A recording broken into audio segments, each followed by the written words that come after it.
Assalamualaikum warahmatullahi wabarakatuh. Pada kesempatan kali ini, saya dan kelompok saya akan mempresentasikan hasil dari diskusi kelompok kami yang berjudul Hak Asasi Manusia atau disingkat dengan HAM. Perkenalkan, nama saya Dimas Bagus Nugraha, NIM 18112259, dan anggota saya Kintan Fajrina Inayah, NIM 18112280, dan Dewi Kartika 18112291. Selanjutnya, hak asasi manusia. Menurut Undang-Undang Nomor 39 Tahun 1999 tentang HAM dalam pasal 1, hak asasi manusia adalah seperangkat hak yang melekat pada hakikat dan keberadaan manusia sebagai makhluk Tuhan yang Maha Esa dan merupakan anugerah Tuhan yang wajib dihormati, dijunjung tinggi, dan dilindungi oleh negara, hukum, pemerintah, dan setiap orang demi kehormatan dan perlindungan harkat dan martabat manusia. Definisi HAM. Pertama, hak yang melekat pada diri manusia, dan tanpa hak-hak itu manusia tidak dapat hidup layak sebagai manusia. Kedua, hak yang dimiliki manusia yang telah diperoleh dan dibawa bersamaan dengan kelahirannya atau kehadirannya di dalam kehidupan masyarakat menurut Tilaar 2001. Lalu ada sifat. Yang pertama, universal atau umum. Karena diyakini bahwa beberapa hak dimiliki tanpa perbedaan atas bangsa, ras, agama, dan jenis kelamin. Dasar bahwa manusia harus memperoleh kesempatan untuk berkembang sesuai dengan bakat dan cita-citanya. Menurut Maryam Budiardjo, 1994. 2. Supralegal. Tidak tergantung pada adanya suatu negara atau undang-undang dasar maupun kekuasaan pemerintah. Bahkan memiliki kewenangan lebih tinggi karena hak asasi manusia dimiliki manusia, bukan karena kemurahan atau pemberian negara, melainkan karena berasal dari sumber yang lebih tinggi. Selanjutnya, kelahiran HAM. HAM masuk ke PBB saat Eleanor Roosevelt menjabat pada tanggal 10 Desember 1948 dan resmi diterima PBB sebagai Universal Declaration of Human Rights, memuat pasal 30, yaitu hak sipil, hak politik, ekonomi, sosial, dan kebudayaan. Awalnya, deklarasi ini hanya mengikat secara formal dan moral anggota PBB, tetapi sejak 1957 dilengkapi 3 perjanjian, yaitu pertama, International Covenant on Economic, Social, and Cultural Rights. Kedua, International Covenant on Civil and Political Rights. Ketiga, Optional Protocol to the International Covenant on Civil and Political Rights. Diterima PBB pada tanggal 16 Desember 1966 dan anggota PBB dipersilahkan meratifikasinya. Secara eksplisit, bagian konvenen berisi 1. Hak sipil dan politik. Beberapa pasal yang ada pada hak sipil dan politik, yaitu pasal 6, hak untuk hidup. Pasal 9, hak atas kebebasan dan keamanan dan pribadi. Pasal 14, hak atas persamaan pengadilan dan tribunal.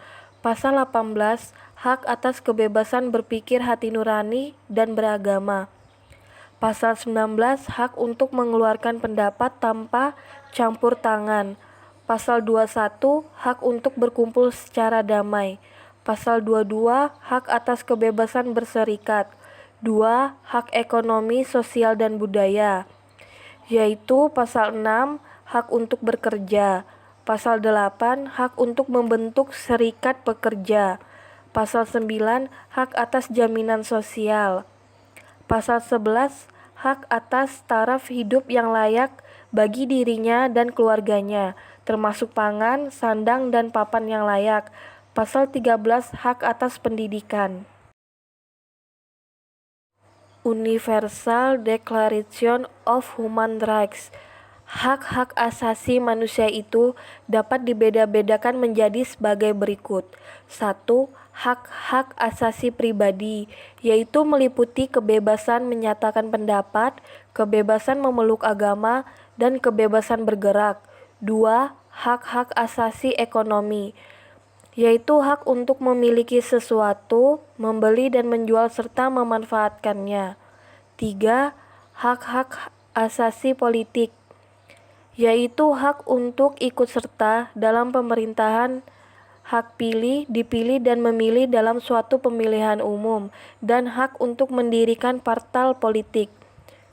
4. Hak-hak asasi untuk mendapatkan perlakuan yang sama dalam hukum dan pemerintahan. 5.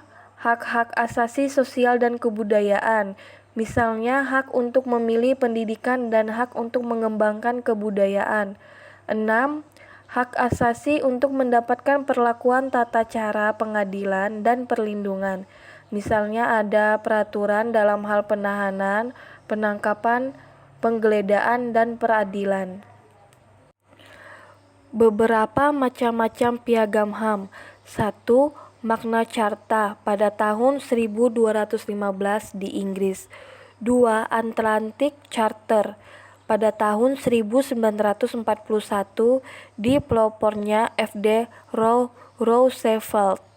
3. Universal Declaration of Human Rights pada tahun 1948, yaitu pernyataan sedunia tentang hak asasi manusia. Keempat, pembukaan Undang-Undang Dasar pada tahun 1945 merupakan piagam hak asasi manusia di Indonesia. Peradilan HAM Internasional 1948, PBB mengeluarkan Deklarasi Universal Hak Asasi Manusia yang menjadi dasar hukum internasional baru bagi persoalan HAM. Lembaga bernama International Criminal Court mulai bekerja pada 2002 untuk mengadili kejahatan perang, pembersihan etnik, kejahatan terhadap kemanusiaan. Dibentuk ICC International Crime Court pada 17 Juni 1998 di Roma. Dalam konferensi sidang United Nations Diplomatic Conference on Criminal Court, disepakati bahwa kejahatan-kejahatan itu adalah 1. The crime of genocide, yaitu permusuhan massal THD kelompok etnis atau agama tertentu. 2. Crime against humanity, yaitu kejahatan melawan kemanusiaan. 3. War crimes, yaitu kejahatan perang. 4. The crimes of aggression, yaitu penyerangan suatu bangsa atau negara terhadap negara lainnya.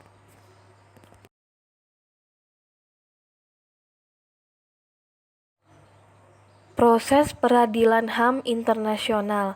PBB membentuk Komisi PBB untuk Hak Asasi Manusia, melakukan pengkajian studi yang menuntut tentang pelanggaran-pelanggaran yang dilakukan baik dalam suatu negara tertentu maupun secara global.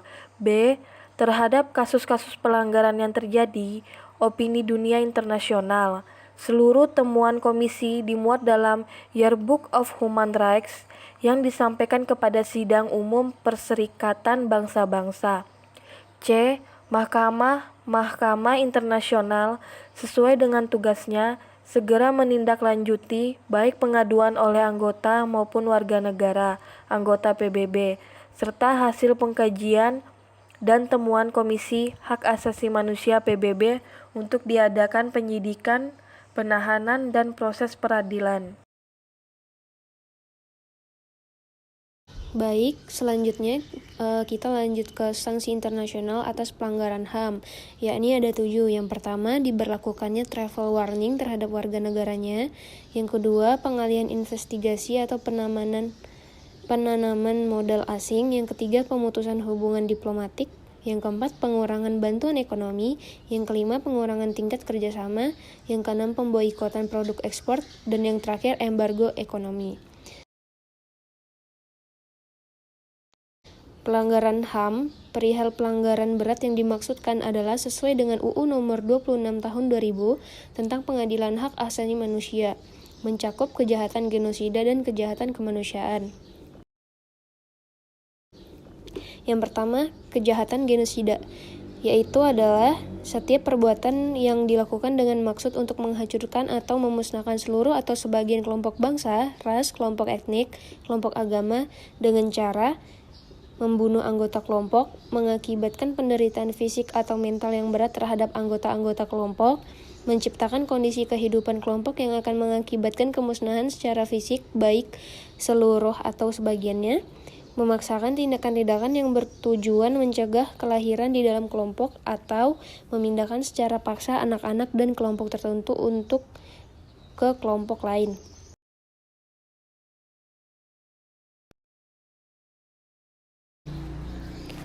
Lalu yang kedua, kejahatan terhadap kemanusiaan, yaitu salah satu perbuatan yang dilakukan sebagian orang dan serangan tersebut ditujukan langsung terhadap penduduk sipil berupa A. Pembunuhan, B. Pemusnahan, C. Perbudakan, D. Pengusiran atau pemindahan penduduk secara paksa, E. Perampasan kemerdekaan atau perampasan kebebasan fisik lain secara sewenang-wenang, F. Penyiksaan, G. Pemerkosaan, perbudakan seksual, pelacuran secara paksa, pemaksaan kehamilan, pemandulan atau sterilisasi secara paksa atau bentuk-bentuk kekerasan seksual yang lain yang setara.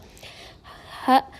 Penganiayaan terhadap suatu kelompok tertentu atau pengkumpulan yang didasari persamaan paham politik, ras, kebangsaan, etnis, budaya, agama, jenis kelamin, atau alasan lain yang telah dilakui secara universal sebagai hal yang dilarang menurut hukum internasional. I. Penghilangan orang secara paksa. Dan yang terakhir, kejahatan apartheid.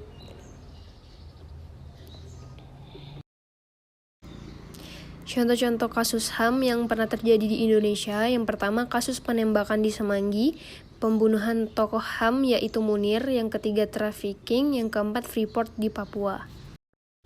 Sekian presentasi dari kelompok kami. Bila ada salah kata, kurang lebihnya mohon dimaafkan. Wassalamualaikum warahmatullahi wabarakatuh.